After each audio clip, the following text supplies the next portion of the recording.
Bonsoir à tous, chers futurs millionnaires. Une petite vidéo ce week-end, ce dimanche, sur le marché de la crypto.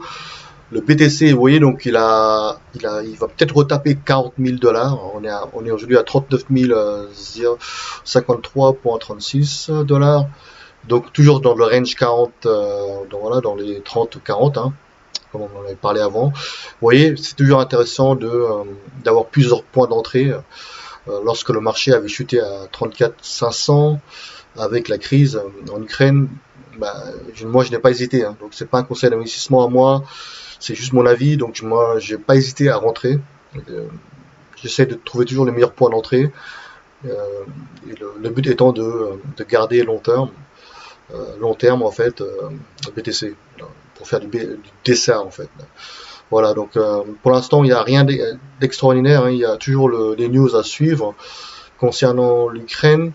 L'Ukraine, ben, il y a la communauté internationale, l'Union européenne en fait, les États-Unis qui vont justement exclure la Russie du SWIFT, du système de paiement SWIFT international. Sauf que ça, c'est déjà anticipé par la Russie, donc ils ont en plus créé leur propre système de paiement. C'est pas ça qui va bloquer, qui va gêner la Russie, hein, d'accord, concernant les sanctions. Alors les news, bah, forcément l'impact, la guerre en Ukraine, bah, les prix de gaz, regardez, les prix du gaz ont explosé, explosent de 50%. Donc forcément, ça va impacter la classe moyenne et les gens qui utilisent le gaz. Également, bah, l'Allemagne qui dépend beaucoup du gaz russe. Donc les factures vont exploser, en plus avec les commodities, les matières premières, le pétrole, le gaz. Donc ça va être terrible pour la classe moyenne, partout, que ce soit aux États-Unis, en Europe. Et le seul moyen, c'est d'investir et c'est de trouver un actif financier et d'investir et de recevoir des intérêts ou des dividendes, vous voyez, pour un peu couvrir contre l'inflation. Le fait de garder votre monnaie en monnaie papier fiat, ça ne sert vraiment à rien puisque chaque jour qui passe, il y a l'inflation et avec l'impression monétaire, euh, vous perdez en pouvoir d'achat. Donc voilà. Voilà, là, donc il faut investir. Sinon, c'est le seul moyen de contrer l'inflation, etc. D'accord. Il y a un compte justement, j'ai vu en fait une news de Raphaël qui a tweeté en fait les mesures financières prises contre la Russie, exclusion du SWIFT, gel des avoirs de la Banque centrale russe vont donner une visibilité inédite au système de paiement alternatif comme Bitcoin. Ça c'est vrai parce que la preuve, le gouvernement ukrainien demande des dons en Bitcoin et en Ethereum. Ils ont mis en fait leur adresse Bitcoin et Ethereum sur Twitter. Et donc ils ont reçu plus de 3-4 millions de $, il me semble. Et là, il y a un témoignage, en fait, il y a un expatrié en Russie, en VIE. Effectivement, en Russie, donc mon salaire est payé sur mon compte français.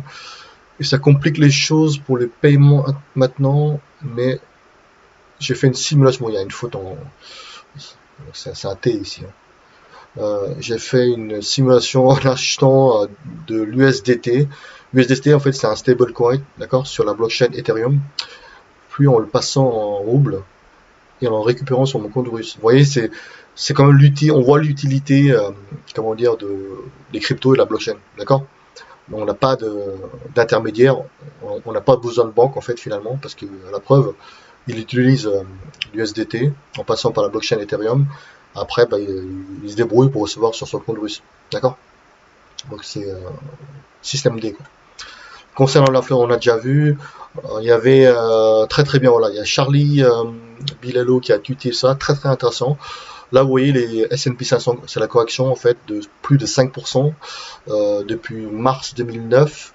Et là, il donne les facteurs qui impactent en fait la correction au niveau de la bourse. Vous voyez, par exemple en 2022, la peur de l'inflation, la peur également de la hausse de taux d'intérêt, la peur que la Fed arrête les achats d'actifs, la guerre en Russie-Ukraine, hein.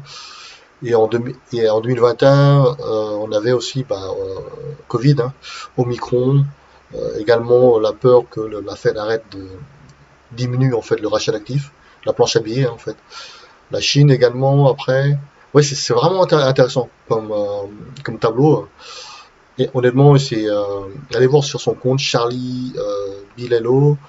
Donc, il tweet vraiment c'est vraiment très très intéressant. Il tweet les taux d'inflation, les corrections, la bourse, etc. en pourcentage. Le pourcentage de correction également du BTC, du Bitcoin. Vraiment très très intéressant. Moi, ce qui m'intéresse en 2022, hein, c'est Russie-Ukraine conflit là. C'est vraiment à suivre parce que ça peut impacter la bourse demain. La peur de l'inflation, c'est clair.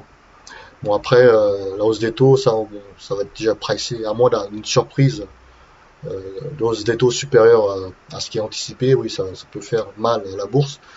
Sinon, le marché souvent price déjà, quoi, anticipe déjà, d'accord? Voilà, voilà. Concernant le marché, on est dans le rouge pour l'instant, à moins 0,72%, 39 017 le BTC, Ethereum à 2767,60 $, moins 0. Vous voyez donc on reste toujours bloqué pour l'instant dans le range là ici, dans 30-40. Donc rien d'extraordinaire, hein, toujours les news de la Russie à Ukraine à suivre. Et concernant je voulais vous montrer la FGBox, le portefeuille de démo qu'on avait fait lorsque le marché avait chuté de 50%, 60%, vous vous souvenez? Regardez là, aujourd'hui, on a la balance, elle est de 12 641 $, d'accord? Avec un profit, avec un gain latent de 1215,94. Voilà. Vous voyez, donc je pense pas que les cryptos vont aller à zéro, hein, d'accord? Pour moi, à long terme, c'est pas un conseil d'investissement, mais je pense que ça va aller très très haut avec le temps, on sait pas. Je sais pas dans 6 mois, dans un an. Moi, ma conviction, c'est que le BTC va taper 100K. Je sais pas quand, mais je pense que ça va taper 100K. D'accord? Forcément, on a eu 69 000 dollars en ligne droite pendant presque un an. Ça a monté, ça a monté. Il fallait bien que ça corrige à un moment donné, d'accord? C'est normal que ça corrige. Et il faut savoir prendre enfin, l'opportunité, disons, de rentrer en fait à des niveaux bas. Donc c'est à vous de voir, hein. Donc c'est important quand même de suivre tout ce qui est news crypto chez Twitter, également le conflit Russie-Ukraine. Mais honnêtement, je m'inquiète pas du tout, d'accord? Après, à vous maintenant de vous couvrir contre l'inflation. Et vous savez maintenant comment se protéger contre la hausse des prix, etc., des matières premières, d'accord?